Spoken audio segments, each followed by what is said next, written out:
Today we're doing the burning of sacred texts as a form of protest, and my group is for the burning. And the definition of protest is a statement or action expressing disapproval of an objection to something. The definition of sacred text is not as clear, however. Many well-known ones as the Bible, Quran, etc. However, another well-known one, Hinduism and other small or unrecognized religions, aren't classified under the category. Many have burned sacred texts and religious books as a form of protest and has been used many times throughout history, but in modern times there are instances where religious books have been burned in protest due to religious trauma. There is no law against the burning of these books, although a handful of people have been arrested in correlation, but only due to the process of fire and/or fire restrictions.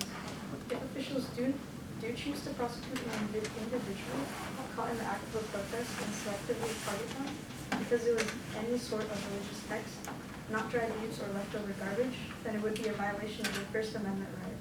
Perhaps if the government saw these issues as a public order issue, it might intervene instead of viewing it as a form of private offense merely to a group of believers.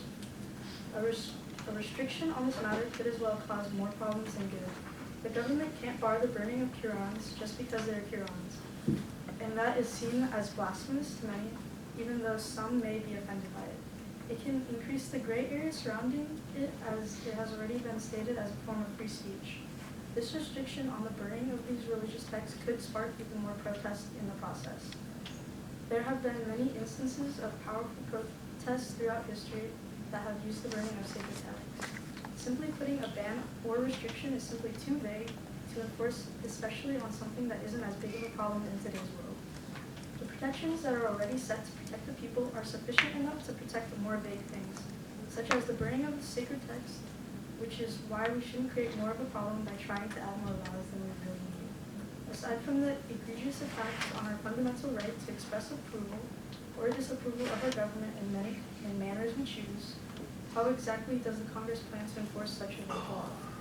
Simply put, the law is to protect the people. Why add more when we already have ones in place, such as illegal burning to protect people and other objects? How will it protect all religious texts from the same outcome if it doesn't classify as such? And why should we push it farther than we need to? How will the community express themselves to the change and what is the necessity behind it?